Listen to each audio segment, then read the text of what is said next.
Kita masih membahas tentang bagaimana berlangsungnya perang Badar. Perang yang pertama kali atau perang besar yang pertama kali terjadi di masa Rasul Shallallahu Alaihi Wasallam. Pada pertemuan yang terakhir kita telah jelaskan bagaimana proses perjalanan Rasul Shallallahu Alaihi Wasallam sampai beliau bertemu dengan orang-orang musyrik di lembah Badar. Ketika itu Rasul Shallallahu Alaihi Wasallam berusaha untuk menggali informasi sebanyak-banyaknya tentang posisi pasukan kaum musyrikin. Kemudian beliau Shallallahu Alaihi Wasallam pun mendengar masukan dari beberapa orang sahabat untuk menempatkan pasukan di posisi yang strategis sebelum datangnya orang-orang musyrik. Maka kemudian pada tanggal 17 Ramadan di tahun kedua Hijriyah bertemulah kedua belah pihak. Baik pihaknya Rasul Shallallahu Alaihi Wasallam, demikian juga orang-orang musyrikin Quraisy sudah saling berhadapan dan mengambil ancang-ancang untuk saling bertemu. Saudara kaum muslimin yang dimuliakan Allah Subhanahu Wa Taala, telah kita jelaskan pula bahwa sebelum terjadi peperangan besar di antara kedua belah pihak, diadakan terlebih dahulu duel pedang antara tiga orang jagoan dari Quraisy, yakni Utbah bin Rabi'ah, kemudian Syaibah bin Rabi'ah, dan putranya Utbah, yakni Al-Walid ibn Utbah. Awalnya mereka menantang dari kaum muslimin untuk mendatangkan wakil untuk bertanding bersama mereka. Awalnya kaum muslimin mengajukan para sahabat Ansar untuk melayani tantangan mereka, namun mereka tidak mau. Ini para jagoan-jagoan Quraisy ini tidak mau. Mereka ingin untuk berhadapan dengan kaum muhajirin, yakni kaum muslimin yang berasal dari kota Mekah.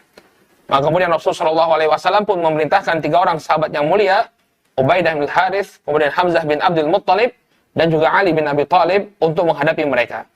Dan kemudian Allah Subhanahu Wa Taala menakdirkan kemenangan bagi kaum muslimin. Tiga jagoan atau tiga wakil dari kaum muslimin berhasil memenangkan pertempuran tersebut. Kemudian juga telah kita sebutkan Nabi Shallallahu Alaihi Wasallam kemudian beristighatsah, meminta pertolongan dari Allah Subhanahu Wa Taala. Beliau berdoa dengan penuh kesungguh-sungguhan, meminta agar Allah Subhanahu Wa Taala mendatangkan janjinya. Beliau berdoa, dalam doanya beliau mengatakan, Allahumma anjiz lima wa'atani. Ya Allah, tunaikanlah apa yang kau janjikan kepadaku. Allahumma ati ma wa'atani. Ya Allah, datangkanlah apa yang telah engkau janjikan bagiku. Lalu beliau alaihissalatu wassalam mengatakan, Allahumma in tuhlik hadhil isabah min ahlil Islam la tu'bad fil ard. Ya Allah, apabila celaka pasukan ini atau pasukan ini hancur sampai hancur, maka la tu'bad fil ard. Selama-lamanya engkau tidak akan disembah di muka bumi ini. Demikian doa Rasul sallallahu alaihi wasallam sampai kemudian selendang beliau atau rida beliau jatuh dari pundak beliau. Demikian istighatsahnya Rasul Shallallahu Alaihi Wasallam kepada Allah Subhanahu Wa Taala agar Allah Subhanahu Wa Taala menurunkan pertolongan kepada kaum muslimin yang menghadapi kaum musyrikin ketika itu. Maka kaum muslimin yang dimuliakan oleh Allah Subhanahu Wa Taala, kemudian Allah Subhanahu Wa Taala pun mengabulkan doa dari Rasul Shallallahu Alaihi Wasallam. Allah Subhanahu Wa Taala kemudian menurunkan bala bantuannya berupa turunnya para malaikat. Sebagaimana yang diabadikan oleh Allah Subhanahu Wa Taala dalam Al-Quran surat Al-Anfal ayat yang ke-9, di mana Allah Subhanahu Wa Taala berfirman, "Idz tastaghitsuna rabbakum fastajaba lakum anni mumiddukum bi alfin minal malaikati murdifin." Kata Allah Subhanahu Wa Taala, ingatlah ketika engkau beristighatsah, ketika kalian beristighatsah, benar-benar memohon pertolongan dari Rabb kalian, fastajaba lakum. Maka kemudian Allah Subhanahu Wa Taala mengabulkan doa kalian. Apa yang dilakukan atau apa yang bentuk pengabulan Allah Subhanahu Wa Taala terhadap doa tersebut, anni mumiddukum bi alfin minal malaikati murdifin. Aku mendatangkan bala bantuan kepada kalian dengan 1000 malaikat yang datang murdifin secara berturut-turut. Inilah bantuan dari Allah Subhanahu Wa Taala kepada Rasulullah SAW dan para sahabat. Allah menurunkan 1000 malaikat yang datang berturut-turut. Ya. Maka muncullah keajaiban-keajaiban di tengah pertempuran, di mana para sahabat mendapatkan ada di antara musuh-musuh mereka yang terluka tanpa adanya kontak senjata dengan kaum muslimin. Ada di antara musuh-musuh mereka yang tiba-tiba terjatuh, seakan-akan dipukul dengan sesuatu, tanpa kontak senjata sama sekali dengan kaum muslimin. Sebagaimana yang disebutkan dalam sebuah hadis yang diriwayatkan oleh Imam Muslim dari sahabat Abdullah bin Abbas radhiyallahu taala anhuma, beliau mengatakan, bainama rajulun minal muslimin yauma idin yashtaddu fi athari rajulin minal musyrikin amamah idh sami'a darbatan bisaut fawqahu. Ketika itu ada kaum muslimin yang sedang bertempur, ya, atau sedang mengejar seorang pasukan kaum musyrikin, ya, di hadapannya. Kemudian dia mendengar sami'a darbatan bisaut. Kemudian dia mendengar ada suara cambukan, ya, seperti suara orang menghentakkan cambuknya. Ya. Wa sautal faris, demikian juga dia mendengar ada suara orang yang menunggang kuda, al-faris, ada orang yang menunggang kudanya. Yaqulu addim haizum. Ayo haizum, maju. Ketika itu dia sedang mengejar musuhnya, ya, tiba-tiba terdengar suara pecutan dan terdengar ada orang yang sedang menunggang kuda sambil menghentak kudanya mengucapkan, majulah wahai haizum. Ya. Haizum, maaf. Haizum, majulah wahai haizum. Haizum ini kata para ulama, ya, haizum itu dulu kebiasaan orang-orang terdahulu, mereka biasa memberi nama hewan tunggangan mereka. Ya. Jadi haizum ini adalah nama kuda yang ditunggangi oleh malaikat. Ya. Jadi dia mengatakan abdin haizum. Ayo haizum, maju. Ya. Fa nadhara ilal musyrik amamah fa kharra mustalqiyan. Maka tiba-tiba dia melihat musyrik yang ada di hadapannya, langsung apa? Langsung tersungkur. Ya, langsung tersungkur. Fa nadhara ilaihi fa idza huwa qad khutima anfuh wa syaqqa wajhuh ka darbati saut. Maka tiba-tiba, ya, ketika dia melihat musyrik yang telah terjatuh tadi, setelah ada suara-suara yang aneh tadi, ya, tiba-tiba dia mendekati musuhnya, lalu dia melihat bahwa, ya, hidung dari musuhnya tersebut, musuh yang terkapar tadi sudah terbelah, seakan-akan terkena bekas pukulan cambuk. Ya, jadi suara cambuk tadi memang ada, malaikat yang mencambuknya. Tiba-tiba apa? Terbelah hidungnya, seakan-akan dia terkena pukulan cambuk. Ya. Kemudian Al-Ansar tadi, ya, setelah dia melihat kejadian tadi, dia pun menemui Rasul sallallahu alaihi wasallam. Ya, faja'al Ansar fahaddatsa bidzalika Rasulullah sallallahu alaihi wasallam. Maka seorang sahabat Ansar tadi yang mendapati pengalaman yang tak terduga, pengalaman yang luar biasa, terdengar suara cambukan, kemudian terdengar seperti ada orang yang menghela kudanya, tiba-tiba musuhnya telah terkapar dalam keadaan hidungnya terbelah, maka dia pun mendatangi Rasul sallallahu alaihi wasallam menceritakan apa yang baru saja dia hadapi. Fahaddatsa bidzalika Rasulullah sallallahu alaihi wasallam. Dia ceritakan hal tersebut kepada Rasul sallallahu alaihi wasallam, faqala sadaqta dzalika min madadis sama'i tsalisah. Maka kemudian Rasul sallallahu alaihi wasallam mengatakan, engkau telah benar. Ya, engkau telah berkata jujur. Artinya Nabi sallallahu alaihi wasallam tidak mengingkari apa yang diceritakannya. Ya, tentu orang ketika mendengar hal yang demikian, ya, dia akan merasa ragu. Bagaimana mungkin ada orang terdengar suara cambukan tiba-tiba tersungkur begitu saja tanpa ada kontak fisik, tanpa ada kontak senjata. Ya. Maka kemudian orang ini dibenarkan oleh Rasul sallallahu alaihi wasallam, sadaq. Engkau telah benar. Dzalika min madadis sama'i tsalisah. Yang demikian itu merupakan pertolongan yang datang dari langit yang ketiga. Ya, jadi yang menolong kaum muslimin ketika itu adalah para malaikat. Ya, nggak mungkin ada di antara kita yang bertanya. Ya, ini juga sempat menjadi pertanyaan saya. Kenapa Allah Subhanahu Wa Taala ketika mengirimkan malaikat, ya,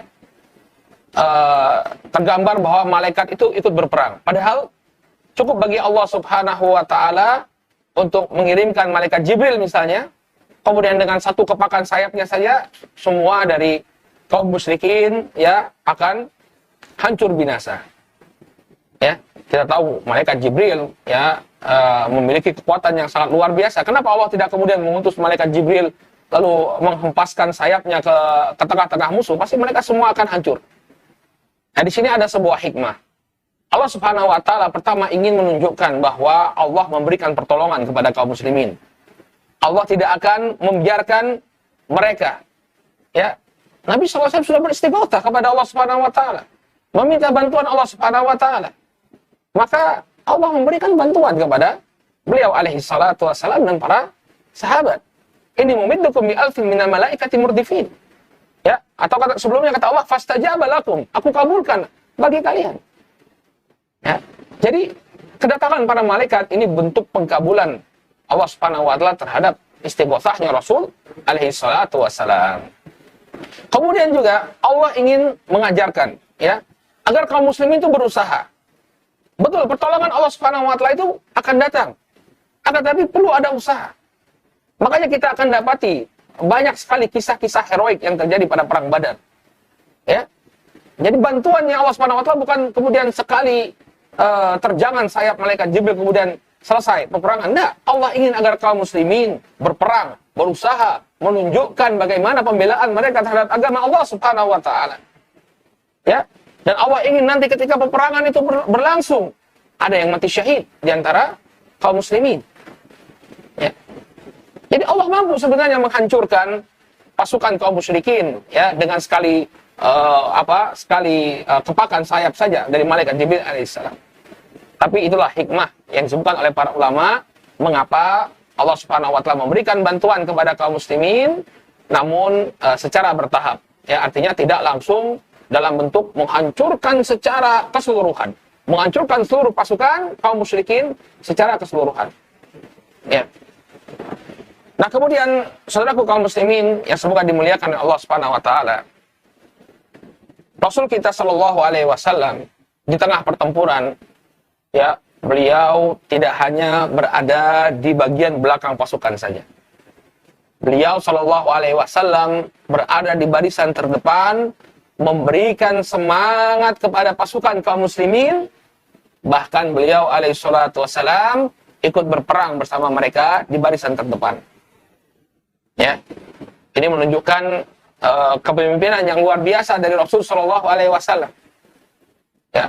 Beliau tidak hanya di belakang saja, bermain di belakang, tapi tidak ikut berperang, ikut menyemangati ya pasukan kaum muslimin dalam memerangi kaum musyrikin. Di dalam sebuah hadis yang diriwayatkan oleh Al-Imam Al-Bukhari dari sahabat Abu Usaid radhiyallahu anhu, ya, ketika perang Badar terjadi, ya, beliau melihat Rasul sallallahu alaihi wasallam mengatakan, ya, idak tathubukum, ya, idak sabukum, ya, farmuhum wastabku nablakum. Apabila pasukan ini pasukan musuh telah mendekati kalian, ya, lemparlah mereka dengan anak-anak panah kalian. Jadi beliau mengomando pasukan. Kalau pasukan musuh semakin mendekat, panahlah mereka. Bahkan dalam sebuah hadis yang diriwayatkan oleh Imam Ahmad dari sahabat Ali bin Abi Thalib radhiyallahu taala anhu, Ali melihat sendiri dengan mata kepalanya sendiri bagaimana Rasul sallallahu alaihi wasallam berperang dengan penuh gagah berani. Ya, Ali bin Abi Thalib melihat langsung, menceritakan bagaimana ya gagah beraninya Rasul sallallahu alaihi wasallam dalam menghadapi musuh di perang Badar. Kata beliau radhiyallahu taala anhu, laqad ra'aituna yauma badrin wa nahnu naluzu bi Rasulillah sallallahu alaihi wasallam. Sungguh kami telah melihat ya diri-diri kami pada perang Badar, justru kami berada di belakangnya Rasul sallallahu alaihi wasallam. Lihat. Para sahabat berada di belakangnya Rasul sallallahu alaihi wasallam. Rasul sallallahu alaihi wasallam di depan. Mereka berada di belakang Rasulullah sallallahu alaihi wasallam. Wa huwa aqramuna ilal adu. Dan Rasul sallallahu alaihi wasallam adalah orang yang terdekat posisinya dengan musuh. Dan orang yang paling jauh dari musuh, tidak. Beliau alaihi salatu wassalam, kata Ali, adalah orang yang posisinya paling dekat dengan musuh. Wa kana min asyaddin nasi yauma idin ba'sa. Dan ketika itu Rasul sallallahu alaihi wasallam adalah orang yang paling bertarung dengan penuh keberanian. Orang yang paling berani dalam bertarung. Masya Allah. Demikian Rasul sallallahu alaihi wasallam mengajari kita. Ya, banyak di antara kita bisa melihat, ya, para pemimpin di hari ini, ya, mereka hanya bisa berbicara saja, ya, tanpa memberikan keteladanan, tanpa memberikan contoh. Berbeda dengan apa yang diperlihatkan oleh Nabi kita Muhammad sallallahu alaihi wasallam. Ketika beliau alaihi salatu wasallam memerintahkan pasukan untuk maju melawan musuh, maka beliau berada di hadapan, memberikan contoh kepada para sahabat yang lainnya. Beliau adalah orang yang paling pemberani ketika bertempur dengan musuh. Beliau adalah orang yang berada di ujung tombak pasukan. Justru para sahabat berada di belakang beliau sallallahu alaihi wa ala alihi wasallam. Ya. Dan ini merupakan bentuk pendidikan yang efektif, ya. Ada suatu pelajaran yang bisa kita dapati di sini. Terkadang seorang pemimpin susah untuk memobilisasi, ya, rakyat yang dia pimpin. Dia menghendaki rakyatnya melakukan hal yang demikian, tapi rakyatnya tidak mau melaksanakan. Kenapa hal ini bisa terjadi? Karena kurang adanya keteladanan. Coba kalau misalnya pemimpin ketika menganjurkan sesuatu, misalnya, ya, dia menganjurkan rakyatnya untuk hidup hemat. Dia tunjukkan kepada rakyatnya, ya, sikap yang dia hidup hemat, tidak kemudian berfoya-foya. Ya. Dia pengen agar rakyatnya ini menjadi rakyat yang patuh terhadap hukum misalnya. Maka dia tunjukkan, ya, bahwa dia juga termasuk orang yang patuh terhadap hukum, tidak melakukan pelanggaran. Maka orang akan dengan mudah mengikuti apa yang dia sampaikan, apa yang dia inginkan, apa yang dia instruksikan. Ya. Sama kayak kita ketika kita berada di rumah sebagai orang tua misalnya. Kita ingin agar anak-anak kita menjaga sholatnya. Maka orang tua harus terlebih dahulu memberikan contoh. Ya, orang tua harus menjadi orang yang paling bersemangat dalam menjaga sholat-sholatnya. Ya, yang namanya pemimpin harus bisa memberikan contoh. Kalau dia tidak bisa memberikan contoh, maka akan sulit bagi dia untuk menggerakkan, ya, orang yang ada di bawahnya untuk melaksanakan apa yang dia inginkan. Lihatlah Rasul Shallallahu Alaihi Wasallam, beliau berada di bagian depan pasukan. Ya, beliau adalah orang yang paling berani dalam bertarung. Sehingga para sahabat pun ketika melihat Rasul SAW seperti itu, mereka pun bertarung dengan penuh semangat. Ya. Kemudian banyak kisah-kisah yang kita dapati dalam perang Badar. Di antara kisah yang disebutkan dalam sebuah hadis yang diriwayatkan oleh Imam At-Tabari adalah kisahnya seorang sahabat yang bernama Auf ibn Harith. Auf ibn Harith. Auf ibn Harith ini, ya, dikenal juga dengan nama Auf ibn Afra. Ya, jadi Afra ini nama wanita. Auf bin Harith atau Auf bin Afra, ibunya ini bernama Afra. Afra ini seorang wanita muslimah, seorang sahabiah yang mulia. Beliau memiliki 7 orang anak dari 2 orang suami yang berbeda, sehingga agak unik, ya, kisahnya Afra ini. Beliau menikah pertama kali dengan seorang penduduk Madinah. Lalu lahirlah anak-anaknya, ya. Kemudian beliau cerai, menikah lagi dengan seorang penduduk Makkah, lalu lahirlah anak-anaknya. Kemudian anak-anaknya ini semua masuk Islam. Sehingga sebagian dari anaknya, ya, anak Afra tadi, ada yang menjadi muhajirin, ada juga yang menjadi apa? Ansor. Ya, jadi kalau ditanya siapa ibunya, seorang wanita yang anaknya itu ada yang muhajir, ada yang ansor, jawabannya Afra. Dan dari 7 anak beliau, radhiyallahu ta'ala anha, 3 orang gugur, syahid di perang Badar. Masya Allah. Kedudukan yang sangat mulia. Ibu dari 3 orang yang syahid di perang Badar. Sisanya bagaimana? Sisanya demikian juga, ya, gugur di medan pertempuran.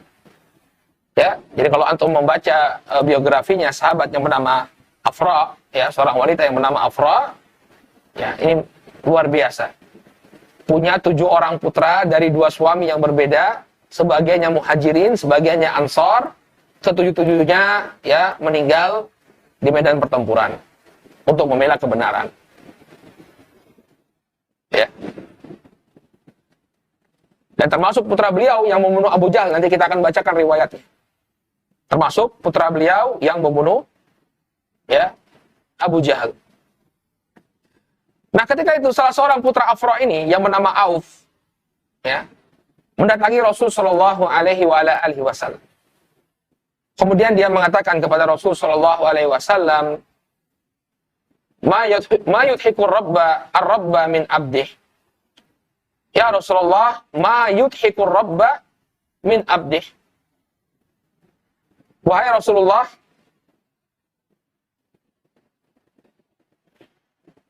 dia bertanya kepada Rasul sallallahu alaihi wasallam ya di tengah perang yang sedang berkecamuk, wahai Rasulullah, apa yang akan membuat Allah Subhanahu wa taala itu tertawa? Apa yang menggembirakan bagi bagi Allah Subhanahu wa taala? Qala, kemudian Rasul sallallahu alaihi wasallam mengatakan, ghamsuhu yadahu fil adu hasiran. Yang akan membuat Allah Subhanahu wa taala tertawa adalah ketika seorang hamba itu menerjang musuhnya tanpa ya berbekal perisai. Artinya yang akan membuat Allah Subhanahu wa taala gembira adalah ketika seorang hamba bertarung di medan pertempuran mati-matian tanpa mengenal rasa takut sama sekali.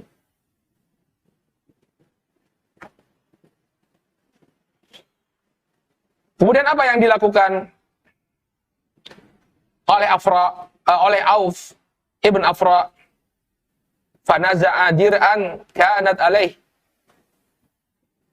Maka kemudian beliau pun melepaskan baju besi yang dia kenakan, ya. Faqadhafaha, lalu dia lepaskan, thumma aqadha sayfah. Lalu dia pegang pedangnya. Faqatalal qauma hatta qutil.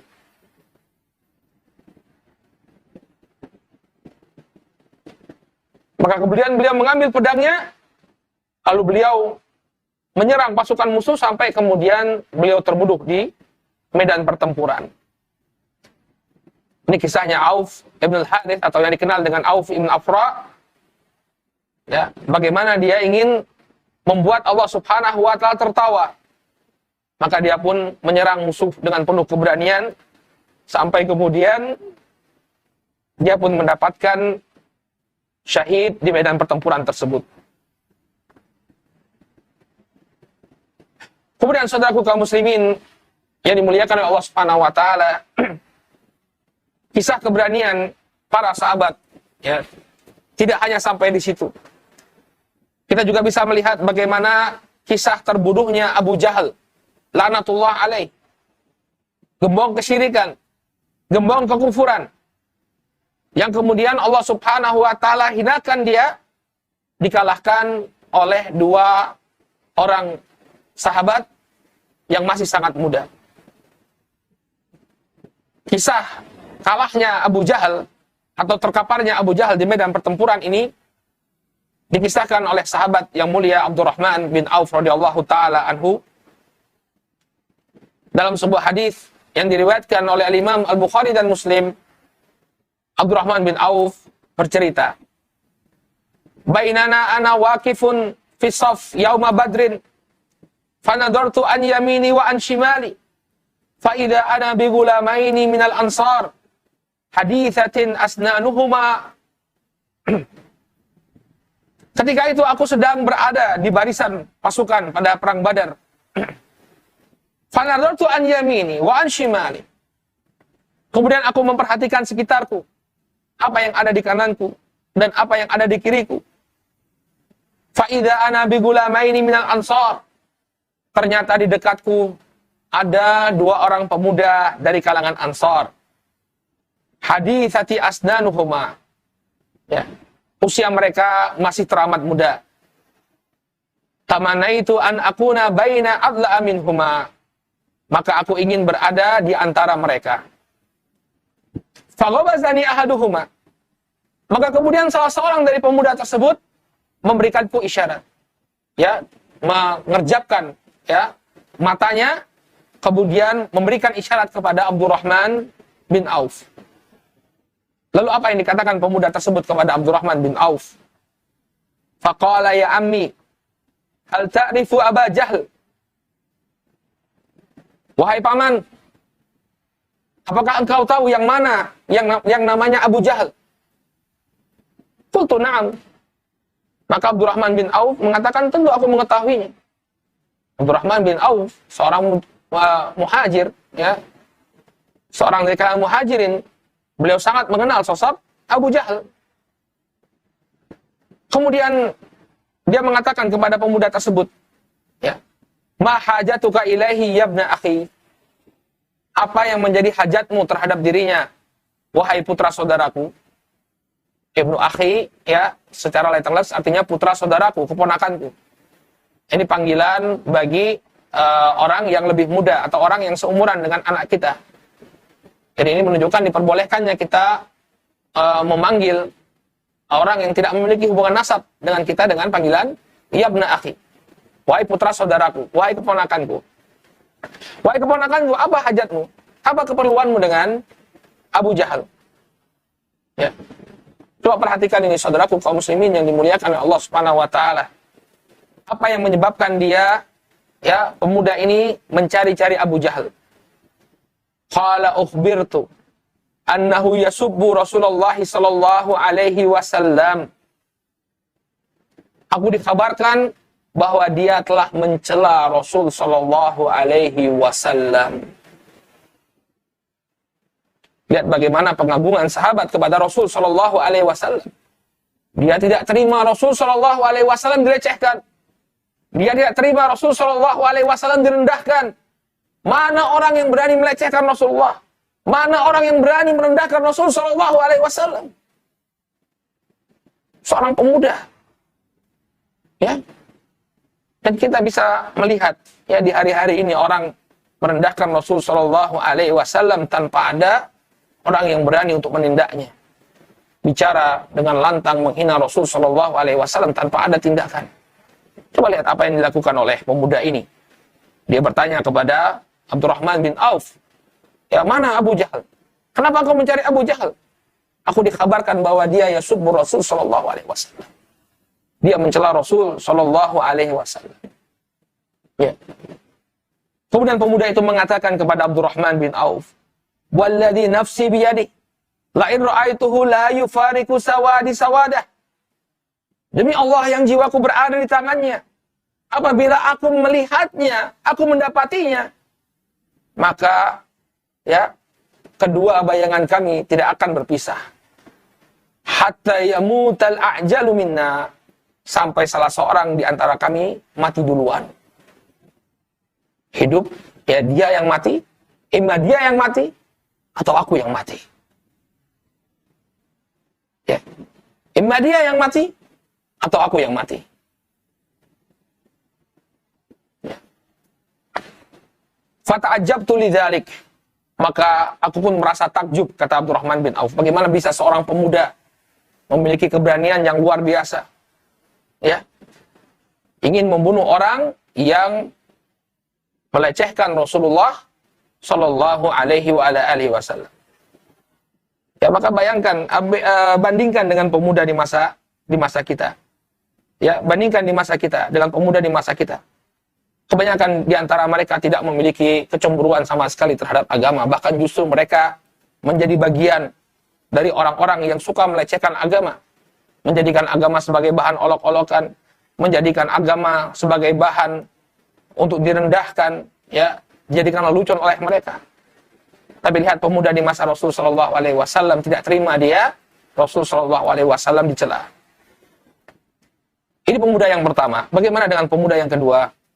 Faghamazanil akharu faqala limithlaha. Yang kedua pun sama. Dia mengedipkan matanya kepadaku, memberikan isyarat kepadaku, kemudian dia mengatakan hal yang sama dengan pemuda yang pertama. Mana Abu Jahal? Kenapa kamu mencari Abu Jahal? karena aku mendengar dia telah melecehkan Rasul Shallallahu Alaihi Wasallam. Ya. Qala falam anshab an nadhartu ila Abi Jahl yajulu fin nas. Qultu ala inna hadha sahibukum alladhi sa'altumani. Kemudian tidak lama kemudian aku melihat keberadaan Abu Jahal. Dia berjalan ya di tengah-tengah manusia. Dia tampak berjalan di tengah-tengah manusia. Kemudian aku mengatakan, ala inna hadha sahibukum. Ya. Wahai pemuda, inilah orang yang sedang kalian cari-cari. Alladhi sa'altumani, yang kalian telah bertanya kepadaku tentang dirinya. Fabtadarahu bisayfihima fadarabahu hatta qatalah. Maka kemudian mereka berdua pun ya bersegera dengan membawa pedang keduanya, lalu mereka pun ya darabahu, memukulkan pedangnya kepada Abu Jahal hatta qatalah, sampai kemudian Abu Jahal terbunuh. Tapi sesungguhnya Abu Jahal tidak terbunuh, ya, belum mati ketika itu. Sebutkan dalam riwayat yang lain bahwa ketika itu salah seorang di antara pemuda ini menyerang bagian bawah tubuhnya Abu Jahal, sehingga kemudian kakinya terputus. Adapun yang satunya lagi menyerang bagian atas tubuhnya Abu Jahal, sehingga bagian atasnya terluka. Maka terkaparlah Abu Jahal, tapi ketika itu belum mati. Nanti ada sahabat yang benar-benar mengeksekusi Abu Jahal. Hanya saja dia terluka parah, artinya tanpa dieksekusi oleh sahabat yang ketiga, dia pasti akan mati. Lukanya demikian parah. Ya. Dan disebutkan juga dalam riwayat yang lain bahwa apa yang mereka lakukan terhadap Abu Jahal ini bukannya tanpa risiko. Disebutkan dalam riwayat yang lain bahwa ketika itu Abu Jahal ya dijaga oleh salah seorang putranya yang bernama Ikrimah. Ikrimah bin Abi Jahal, ya nanti dia masuk Islam ya. Ba'da Fatu Makkah dia masuk Islam. Tapi ketika itu dia masih berada dalam kekufuran. Dia berusaha untuk menjaga bapaknya. Kemudian salah seorang di antara pemuda ini, ya, yakni Mu'ad bin Amr ibn al-Jamuh, itu ditebas tangannya, ya, sampai lepas tangannya. Sampai ketika itu hanya tertinggal sedikit saja. Ketika tertebas, ya, perang zaman dahulu luar biasa. Ya. Tertebas tangannya, kemudian hanya sedikit saja bagian yang masih tersisa menempel. Lalu kemudian dia potong tangannya tadi. Sehingga dia dikenal ya setelah itu hanya memiliki satu tangan saja. Ya, Mu'ad bin Amr ibn al-Jamuh. Tapi mereka berdua berhasil untuk menjatuhkan Abu Jahal ketika itu sampai Abu Jahal terkapar.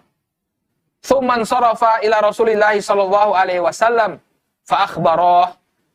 Kemudian mereka pun mendatangi Rasul sallallahu alaihi wasallam, kemudian mengkhabarkan kepada Rasul sallallahu alaihi wasallam tentang apa yang terjadi. Faqala ayyukuma qatalah. Maka Rasul sallallahu alaihi wasallam bertanya kepada dua pemuda tersebut, siapa di antara kalian berdua yang telah membunuhnya? Qala kullu wahidin minhuma ana. Maka setiap di antara mereka mengatakan, ana qataltuh. Akulah yang telah membunuhnya. Dua-duanya mengklaim mereka telah membunuh ya Abu Jahal. Faqala, kemudian Nabi sallallahu alaihi wasallam mengatakan, hal masahtuma sayfaikuma. Apakah kalian berdua sudah membersihkan kedua pedang kalian? Ya, apakah kalian sudah mengusap kedua pedang kalian? Kalian bersihkan pedang kalian? Qala la. Maka kemudian kedua pemuda ini mengatakan kepada Rasul sallallahu alaihi wasallam, tidak wahai Rasulullah, pedang kami masih bersimbah darah. Fa nadhara fi sayfain faqala kilakuma qatalah. Maka kemudian Rasulullah SAW melihat kepada kedua pedang pemuda tadi, lalu mengatakan, kalian berdua telah membunuhnya. Kalian berdua telah membunuhnya. Ya. Kemudian Nabi SAW ya wasalabuhu li Mu'ad ibn Amr ibn al-Jamuh. Kemudian harta rampasan perang, ya. Jadi salab itu adalah properti yang menempel di tubuh seorang prajurit. Ketika dia berperang, dia punya entah itu baju besi atau dia punya sepatu atau punya apa, ya, maka ini diberikan kepada orang yang berhasil membunuhnya. Nah, sekarang ada dua orang yang membunuh Abu Jahal. Kemudian salabnya yang diberikan kepada Mu'ad bin Amr ibn Jamuh. Kenapa? Karena Muawid bin Afra, salah seorang atau pemuda yang lain, jadi ada dua. Yang pertama namanya Muawid bin Afra, yang kedua namanya Mu'ad bin Amr bin Jamuh. Ya, Muawid bin Afra ini kembali berperang, kemudian dia bertarung, kemudian mendapatkan syahid di Padang Badar. Jadi setelah membunuh Abu Jahal, dia turun lagi ke medan pertempuran, lalu dia meninggal dunia. Ya, gugur di medan pertempuran. Dan ingat ini ya, Mu'ad bin Afra, putranya Afra. Ini putranya Afra yang kedua, yang meninggal di medan pertempuran. Ya, Mu'ad bin Afra. Ya, ini putranya Afra yang kedua. Ya, bukan Mu'ad ya. Dalam hadis disebutkan Mu'ad, tapi yang benar wallahu ta'ala alam Muawid. Karena Mu'ad bin Afra ini ikut berperang juga dalam perang Badar, tapi beliau masih hidup sampai di masa Ali bin Abi Thalib. Ya, ada perbedaan pendapat di kalangan para ulama kapan Mu'ad bin Afra ini meninggal dunia. Sebagian mengatakan bahwa Mu'ad ini meninggal ketika perang Jamal. Dia berada di pasukannya Ali bin Abi Thalib radhiyallahu taala anhu. Sebagiannya mengatakan bahwa beliau meninggal dunia dalam peperangan yang lain. Ya. Tapi yang berhasil membunuh Abu Jahal itu adalah Muawid ibn Afra. Muawid ibn Afra. Maka kemudian diberikanlah kepada ya Mu'ad ibn Amr ibn Jamuh ya salab dari Abu Jahal. Nah, ketika kita tadi mengatakan bahwa sesungguhnya Abu Jahal belum mati, ya, apa yang dilakukan oleh pemuda tadi hanya memberikan luka yang demikian berat, luka yang demikian parah kepada Abu Jahal. Tapi katakan oleh para ulama, walaupun dia dalam keadaan seperti itu tidak akan bertahan hidup. Ya, lukanya demikian parah, ya, kakinya sampai terpotong, kemudian bagian atasnya pun terluka parah, maka tidak ada kesempatan bagi Abu Jahal untuk hidup. Tapi ternyata dia masih hidup ketika itu. Ya. Maka ketika itu Rasul Shallallahu Alaihi Wasallam mungkin ada yang mengkabarkan kepada beliau tentang keadaan Abu Jahal, maka beliau Shallallahu Alaihi Wasallam mengatakan kepada para sahabat, man yanduru masona Abu Jahal. Siapa yang melihat apa yang terjadi pada Abu Jahal? Apakah sebenarnya dia sudah mati atau belum? Fantalaqa ibnu Mas'udin fawajadahu qad darabahu ibnu Afra hatta barad. Maka kemudian Abdullah bin Mas'ud bin Mas'ud ini adalah seorang sahabat, ya, beliau bukan Quraisy, ya, beliau dari Bani Huzail al-Hudhali, ya, dan bukan dari keluarga yang ternama, ya. Beliau ini hanya seorang pengembala kambing. Dan fisiknya itu sangatlah lemah. Ya, sangat kecil beliau. Sampai pernah betis beliau itu ditertawakan oleh para sahabat yang lainnya. Kemudian dibela oleh Nabi SAW bahwa betisnya Abdullah bin Mas'ud ini apabila di akhirat nanti lebih berat daripada gunung Uhud. Karena amalan beliau yang demikian mulia, amalan beliau yang demikian banyak, maka betisnya yang ringan tadi kalau ditimbang dengan gunung Uhud maka lebih berat betis beliau. Maka sosok beliau yang kecil ini coba mencari mana Abu Jahal. Kemudian beliau mendapati ya Abu Jahal ketika itu sudah terkapar. Ya. Qala, kemudian dia mengatakan, "A'anta Abu Jahal?" Ya. Apakah engkau adalah Abu Jahal? Maka kemudian Abu Jahal mengatakan, "Iya." Fa akhadha bi liyatihi fa qala hal fawqa rajulin qataltumuhu aw rajulin qatalahu qaumuh. Maka kemudian ditarik jenggotnya Abu Jahal oleh Abdullah bin Mas'ud, kemudian Abu Jahal masih menunjukkan kesombongannya. Kata dia, "Bukanlah aib bagiku terbunuh oleh kalian atau terbunuh oleh golonganku sendiri." Artinya, ya, tidak jadi masalah bagiku. Apakah yang membunuhku itu adalah orang dari Quraisy yang masih memiliki hubungan denganku atau yang selainnya? Dalam riwayat yang lain disebutkan dia sempat melecehkan Abdullah bin Mas'ud. Ya, kenapa engkau bisa di sini wahai pengembala kambing, katanya. Lihat, orang ini begitu sombong. Bahkan sampai menjelang kematiannya masih melecehkan Abdullah bin Mas'ud. Kenapa engkau bisa sampai di sini, wahai pengembala kambing? Ya, karena Abdullah bin Mas'ud pengembala kambing. Ya, ada kisahnya ketika Rasulullah SAW bersama Abu Bakar singgah ke tempat gembalaannya Abdullah bin Mas'ud. Ketika itu Abdullah bin Mas'ud masih sangat muda, pekerjakan saja, nggak layak untuk memberikan susu. Maka kemudian Rasulullah SAW meminta agar Abdullah bin Mas'ud mendatangkan seekor domba yang masih perawan. Perawan otomatis nggak ada susunya. Lalu diperas oleh Rasulullah SAW, keluarlah susu dari domba tersebut, lalu beliau minum, kemudian Abu Bakar minum, dan Abdullah bin Mas'ud minum. Ya, jadi Abdullah bin Mas'ud memang dikenal sebagai pengembala kambing, dilecehkan oleh Abu Jahal.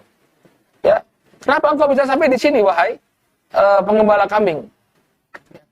Kemudian Abdullah bin Mas'ud berusaha untuk membunuh Abu Jahal ketika itu. Ternyata karena mungkin pedang beliau sudah dipakai untuk berperang, ya, sehingga hilang ketajamannya.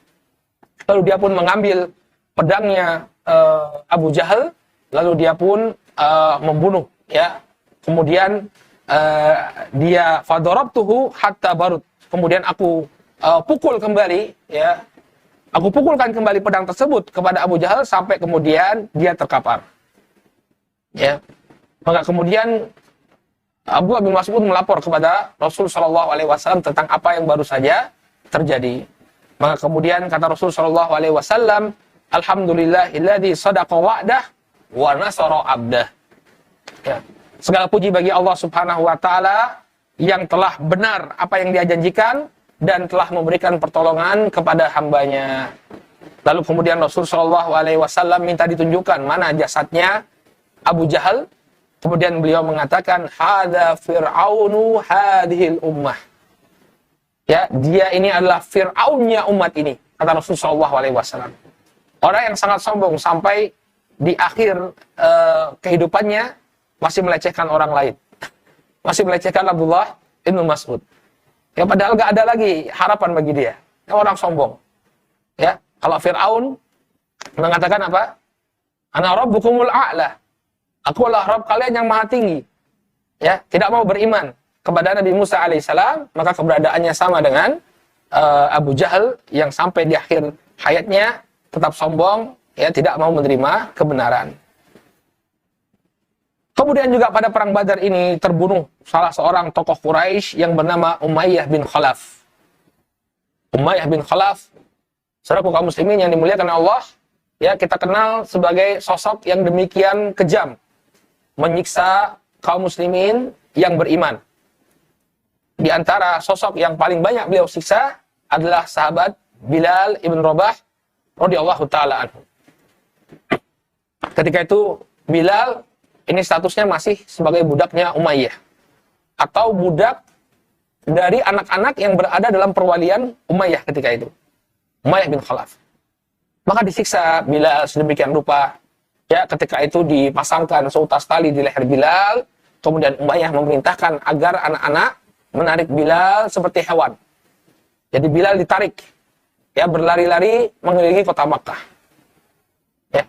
Demikian juga dia membaringkan Bilal di padang pasir yang demikian panas, lalu ditimpakan di atas tubuhnya Bilal sebuah batu yang demikian besar dan panas. Ketika itu Bilal diperintahkan untuk melecehkan Rasulullah SAW, tapi tidaklah keluar dari lisan Bilal kecuali ucapan ahadun ahad, ahadun ahad. Allah yang Maha Esa, Allah yang Maha Esa. Kemudian Bilal pun dibebaskan atau dimerdekakan oleh Abu Bakar As-Siddiq radhiyallahu taala anhu, ya. Nah, kemudian Umayyah bin Khalaf, ya, ikut berperang, ya, bersama kaum musyrikin. Sebutkan dalam sebagian riwayat bahwa Umayyah bin Khalaf ini awalnya dia tidak ingin ikut berperang, ya, tidak ingin ikut berperang.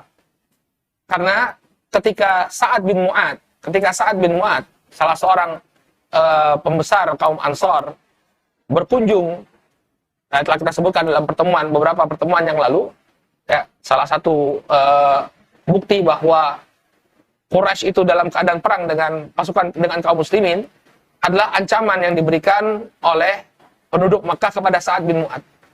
Maka ketika itu Sa'ad bin Mu'ad, ya, sedang melakukan umroh di kota Makkah. Saat sudah masuk Islam, dia melakukan umroh, kemudian dia bertemu dengan Umayyah bin Khalaf. Dan Umayyah bin Khalaf ini adalah rekannya, temannya. Kalau Umayyah bin Khalaf melakukan perdagangan ke negeri Syam, dia pasti singgah ke rumahnya Sa'ad bin Mu'ad. Sebaliknya, kalau Sa'ad bin Mu'ad melakukan umrah ke kota Makkah, dia pasti singgah ke rumahnya Umayyah bin Khalaf. Ini persahabatan mereka ketika masih berada di masa jahiliyah. Lalu kemudian ketika Umayyah bin Khalaf ya bertemu dengan Sa'ad bin Mu'adz yang melaksanakan umroh, ya Abu Jahal, ya Abu Lahab ketika itu yang mengatakan kepada siapa Umayyah bin Khalaf, siapa orang ini wahai Umayyah? Oh, dia ini adalah Sa'ad bin Mu'adz. Sa'ad bin Mu'adz penduduk kota Yathrib. Maka kemudian Abu Jahal atau Abu Lahab ketika itu ya mencela Sa'ad bin Mu'adz, ya mengatakan bahwa kami akan segera memerangi kalian. Kalian memberikan perlindungan kepada orang yang kami bunuh. Ya. Maka kemudian ya Sa'ad bin Mu'adz pun mengucapkan sesuatu kepada Umayyah bin Khalaf bahwa dia mendengar Rasulullah SAW mengatakan bahwa Umayyah bin Khalaf ini akan terbunuh di medan pertempuran. Ya, akan terbunuh di medan pertempuran. Sehingga sejak itu mulai takut Umayyah bin Khalaf. Dia nggak berani keluar kota Makkah. Sampai kemudian, barakallahu fikum, terdengar berita pasukannya, kafilah dagangnya Abu Sufyan dicegat oleh kaum muslimin. Ya, kita flashback lagi. Kemudian Abu Jahal mengumpulkan pasukan. Ayo kita semua tolong kafilah dagang kita yang akan dicegat oleh kaum muslimin. Tak terkecuali Umayyah bin Khalaf diajak oleh Abu Jahal. Ayo berangkat Umayyah, jangan jadi seorang pengecut. Nah, ketika itu Umayyah teringat dengan ucapannya Sa'ad bin Mu'adz tentang ancaman Rasulullah SAW. Kemudian istrinya mengatakan, wahai suamiku jangan berangkat. Tidakkah engkau ingat ancamannya Muhammad kepadamu? Dan dia selalu berkata benar, apa yang dia katakan selalu terjadi. Maka Umayyah nggak mau berangkat ketika itu. Tapi yang namanya Abu Jahal selalu mengompori. Akhirnya dengan terpaksa, Umayyah bin Khalaf pun berangkat untuk menuju Perang Badar. Dia berangkat bersama ya orang-orang Quraisy untuk menuju menuju Badar. Nah, kemudian Umayyah bin Khalaf dia punya perjanjian dengan Abdurrahman bin Auf. Jadi sebelum Abdurrahman bin Auf ini hijrah ke kota Madinah, mereka punya perjanjian antara keduanya, dibuat perjanjian. Apa bentuk perjanjiannya? Bahwa Umayyah nanti akan memberikan perlindungan kepada Abdurrahman bin Auf dan keluarganya. Demikian juga Abdurrahman bin Auf ya berkewajiban untuk memberikan perlindungan kepada Umayyah bin Khalaf. Dan tentunya saudara kaum muslimin ketika itu belum banyak ya syariat Islam yang turun. Sehingga hubungan yang semacam ini ketika itu masih diperbolehkan. Ya, saling memberikan jaminan. Umayyah bin Khalaf memberikan jaminan kepada Abdurrahman bin Auf, kemudian Abdurrahman bin Auf pun memberikan jaminan kepada Umayyah bin Khalaf. Ya. Nah, ketika itu disebutkan dalam sebagian riwayat, dalam hadis riwayat Al-Bukhari, ya, ketika perang Badar berlangsung, mulai pasukan kaum musyrikin ini terpukul mundur. Umayyah bin Khalaf merasa sangat ketakutan. Dia merasa bahwa ini sebentar lagi apa yang dijanjikan oleh Muhammad akan segera menimpaku. Maka dia teringat janjinya dengan Abdurrahman bin Auf. Dia teringat dengan kesepakatan yang diberikan dengan Abdurrahman bin Auf. Kemudian dia mencari Abdurrahman bin Auf, ketemu. Kemudian dia mengatakan kepada Abdurrahman bin Auf mengingatkan kembali perjanjian yang telah mereka buat. Maka kemudian Abdurrahman bin Auf pun memberikan perlindungan kepada Umayyah bin Khalaf. Dan ingat sekali lagi, kalau Anda bertanya kenapa kok Abdurrahman bin Auf memberikan perlindungan kepada Umayyah, ingat ketika itu syariat belum turun seutuhnya. Aturan dalam peperangan itu belum turun seutuhnya. Ya. Maka dia tetap memberikan perlindungan. Entah nanti bagaimana keputusannya di hadapan Rasulullah SAW, itu masalah nanti. Ya, bisa jadi nanti Rasulullah SAW memberikan ampunan, atau Rasulullah SAW meminta tebusan. Al-Muhim, mereka telah membuat kesepakatan ya antara Umayyah bin Khalaf dan Abdurrahman bin Auf. Telah terjadi kesepakatan, maka kemudian Abdurrahman bin Auf pun memberikan perlindungan kepada Umayyah bin Khalaf. Ya. Namun apa yang terjadi, saudaraku kaum muslimin yang dimuliakan oleh Allah Subhanahu wa taala, ketika itu keberadaan Umayyah bin Khalaf dalam lindungannya Abdurrahman bin Auf ini tampak di matanya Bilal, ketahuan oleh Bilal. Jadi Bilal melihat, Umayyah bin Khalaf sekarang berada ya dalam perlindungan Abdurrahman bin Auf. Kemudian Bilal pun mengatakan, la najautu in naja Umayyah. Ya, saya tidak akan selamat selama Umayyah masih hidup. Ini artinya apa? Penegasan bahwa ini adalah pertarungan hidup dan mati antara diriku dengan Umayyah. Saya yang mati atau dia yang mati. Sama seperti ucapannya Mu'ad bin Amr bin Jamuh tentang siapa? Abu Jahal. Jadi Bilal mengatakan, ya, mana jauh tuh in naja Umayyah. Saya tidak akan selamat ya kalau Umayyah masih hidup. Ya. Maka kemudian Bilal ya memanggil beberapa orang Ansor, mengatakan bahwa ini adalah musuh Allah, ini adalah Umayyah musuh Allah. Lalu kemudian mereka pun menyerang Umayyah bin Khalaf yang berada dalam perlindungan Abdurrahman bin Auf, dan Abdurrahman bin Auf sebagai orang yang gentle, ya, dia telah berjanji memberikan perlindungan kepada Umayyah, dia tetap berusaha untuk memberikan perlindungan kepada Umayyah, jangan sampai dia diserang oleh Bilal dan para sahabat Ansor. Ya, sehingga ketika itu sampai kakinya Abdurrahman bin Auf ini terluka. Sampai kakinya Abdurrahman bin Auf itu terluka. Namun kemudian Umayyah bin Khalaf pun ya terbunuh oleh Bilal dan para sahabat lainnya, ya, para sahabat Ansor. Ya. Nah, demikianlah terjadi pertempuran yang luar biasa ya di tengah-tengah Badar, sampai kemudian ya perang Badar ini berhasil dimenangkan oleh kaum muslimin. Ya, ketika itu sebanyak 70 orang kafir Quraisy terbunuh. Ya, dari 1.000 orang. Dari 1.000 orang yaitu 70 orang berhasil terbunuh. Ya. Kemudian yang ditawan oleh kaum muslimin ketika itu jumlahnya juga sama, 70 orang juga. Ya. Dan di antara 70 orang yang tewas ini kita sudah sebutkan tadi ada apa? Ada para pembesar-pembesar mereka. Jadi ini merupakan kehilangan yang luar biasa. Ya, ketika Nabi SAW, ingat kita ketika beliau menangkap 2 orang budak, kemudian dilaporkan siapa saja yang ikut dalam pasukan, maka Nabi SAW mengatakan bahwa Makkah telah menyerahkan percikan atau serpihan hati-hatinya, serpihan hatinya. Ya, banyak di antara mereka yang terbunuh. Sementara di pihak kaum muslimin ketika itu yang terbunuh hanyalah 14 orang saja. Dari sekitar 319 yang terbunuh hanya 14 orang. Ya, 14 orang yang mati syahid. 6 orang dari kalangan muhajirin dan 8 orang dari kalangan ansor. Ya. Di antara nama para sahabat yang syahid kita bacakan, ya. Dari kalangan muhajirin ada 6 orang. Yang pertama Ubaidah ibn al-Harith ibn al-Muttalib.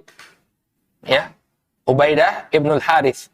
Ini yang ikut bertarung mubarazah ya bersama Ali dan Hamzah. Kemudian Umair ibn Abi Waqqas. Umair bin Abi Waqqas ini adalah saudaranya Sa'ad bin Abi Waqqas. Kemudian Dzu Shimalain ibn Abdi Amr al-Khuzai.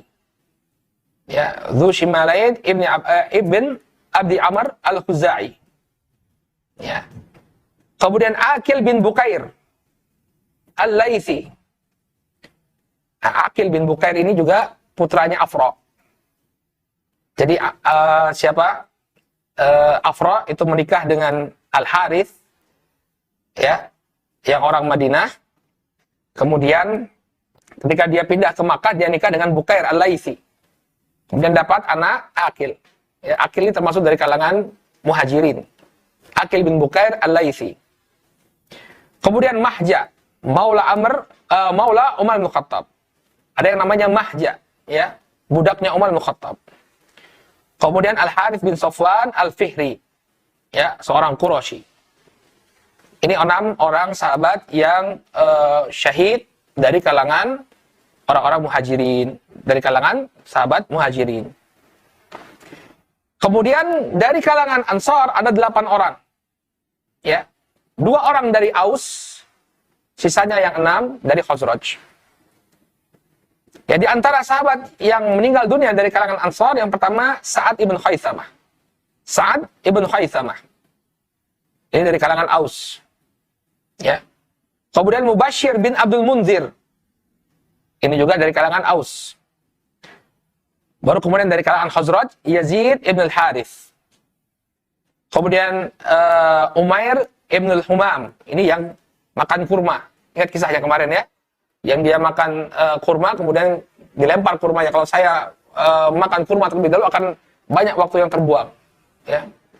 Kemudian Rafi' bin al-Mu'alla. Juga dari Khazraj. Kemudian Harithah bin Suraqah. Ya, Harithah bin Suraqah. Jadi Harithah bin Suraqah ini ada kisahnya. Ketika itu ibu beliau bersedih dengan kematian Harithah bin Suraqah. Maka kemudian Rasulullah SAW memberikan kabar gembira.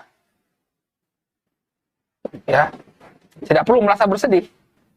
Ya, karena dia berada di surga yang paling tinggi.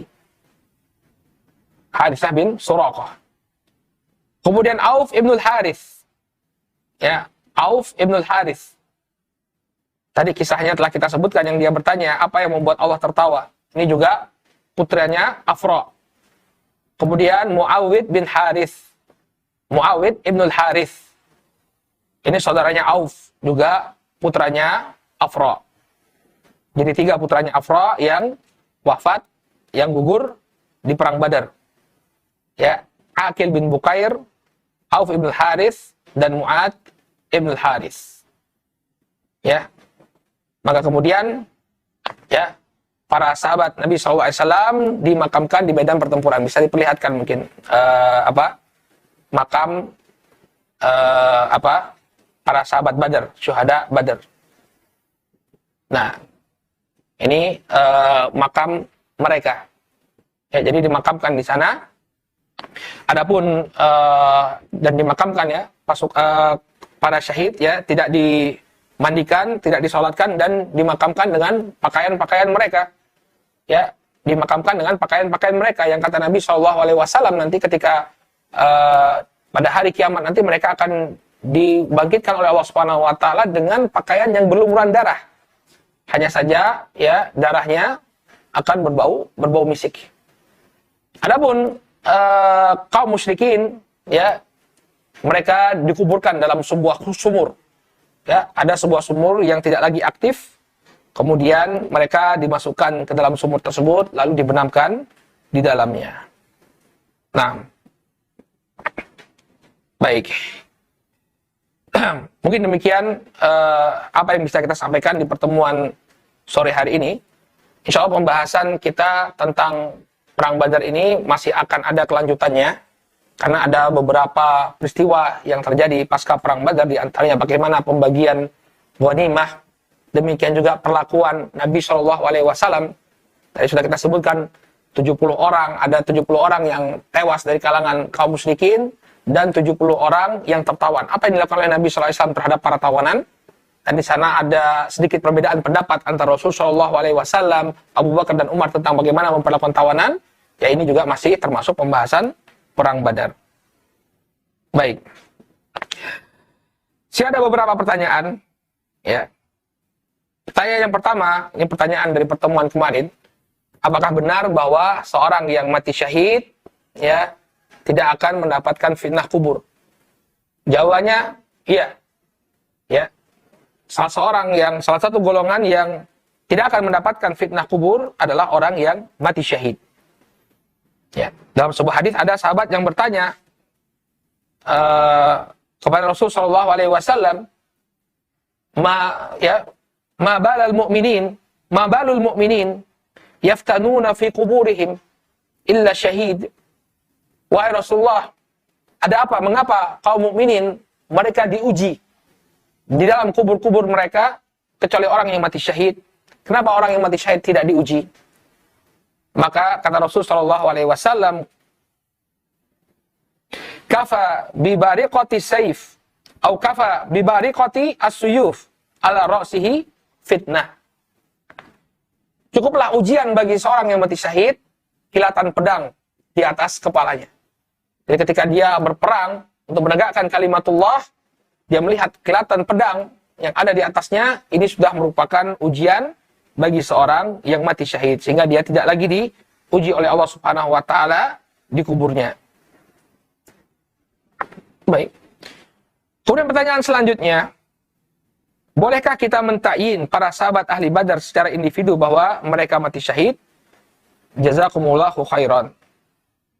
Ya. Wallahu taala a'lam. Ya, Nabi SAW menyebutkan bahwa mereka mati syahid. Sehingga boleh saja kita mengkhabarkan, ya, atau memastikan bahwa mereka mati syahid. Ya. Jadi kalau misalnya sudah ada pengkhabaran dari Rasulullah SAW mereka mati syahid, ya, kita benarkan apa yang dikabarkan oleh Rasulullah SAW. Ya. Dan adapun untuk di masa kita, ya, maka tidak boleh bagi seseorang untuk memastikan ada di antara kaum muslimin yang mati di medan pertempuran, kemudian dia memastikan bahwa si fulan mati syahid. Kalau di masa Rasulullah SAW dipastikan oleh Nabi SAW, ada pengkhabaran dari Nabi SAW. Adapun di masa sekarang, ya, kita tidak bisa memastikan seorang itu mati syahid atau tidak. Ya, dalilnya adalah beberapa fragmen dalam Sirah An-Nabawiyah, sebutkan misalnya dalam perang Khaybar, ada seorang sahabat yang terbunuh. Ya, ada seorang sahabat yang terbunuh, dipanah oleh musuhnya di medan pertempuran.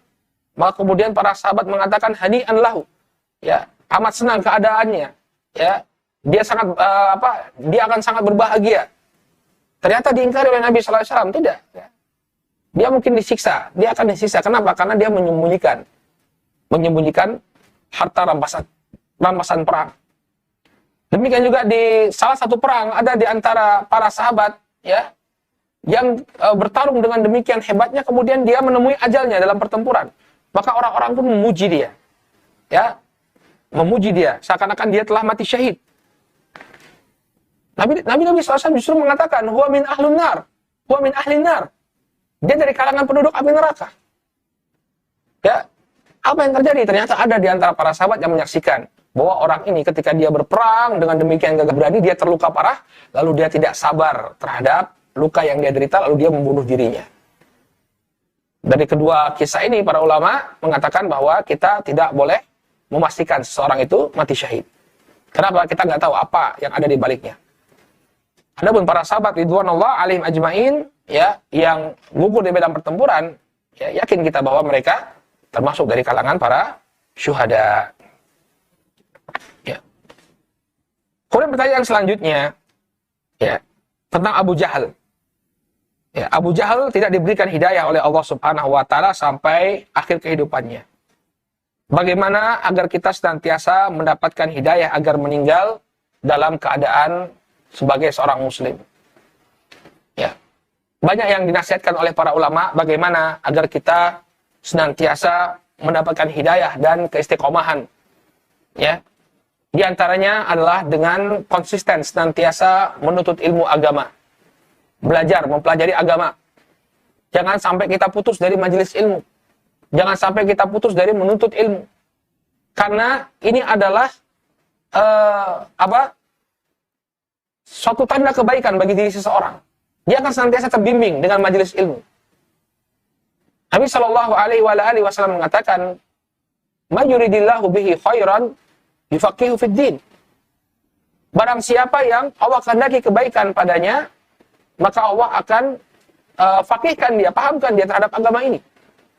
Oleh karena itu, barang siapa yang ingin senantiasa mendapatkan hidayah dari Allah Subhanahu wa taala, jangan dia putus wasilah hidayah ini, yaitu majelis ilmu. Tetap dia berusaha untuk menghadiri majelis ilmu. Kemudian saudaraku kaum muslimin yang dimuliakan oleh Allah Subhanahu wa taala, di antara faktor yang akan menjaga hidayah tersebut adalah lingkungan kita. Ya. Hendaknya seseorang mencari lingkungan yang baik. Lingkungan yang senantiasa membantu dia dalam ketaatan. Jangan kemudian dia berteman dengan orang-orang yang bisa merusak hidayah tersebut. Ini satu kesalahan yang terjadi, ya, dan satu realita yang bisa kita lihat sendiri. Orang yang dulunya sudah diberikan hidayah oleh Allah Subhanahu wa taala, rusak kembali karena pergaulan. Ya. Bahkan sebagainya murtad. Padahal dulunya dikenal dengan keistiqomahan. Maka menjaga pergaulan kita, ya, ini adalah sangat sangat penting. Kata Rasul Shallallahu Alaihi Wasallam, "Al-mar'u ala dini khalilih, falyandur ahadukum man yukhalil." Ya, seseorang itu berada di atas agama temannya, maka hendaknya kalian memperhatikan dengan siapa dia berteman. Demikian juga hendaknya dia senantiasa meminta hidayah kepada Allah Subhanahu wa taala di waktu-waktu yang mustajab. Di sepertiga malam terakhir, dia bermunajat kepada Allah Subhanahu wa taala, meminta agar Allah mematikan dia dalam keislaman. Ya, demikian juga di waktu-waktu mustajab lainnya dia berdoa. Mudah-mudahan dengan apa yang dia lakukan, Allah Subhanahu wa taala akan memberikan keistiqomahan kepada dia sampai dia wafat dalam keadaan sebagai seorang muslim yang mentauhidkan Allah Subhanahu wa taala dan berada di atas sunnah Rasul sallallahu alaihi wasallam. Mungkin kita cukupkan dulu kajian kita di sore hari ini sampai di sini. Mudah-mudahan apa yang disampaikan ini bermanfaat.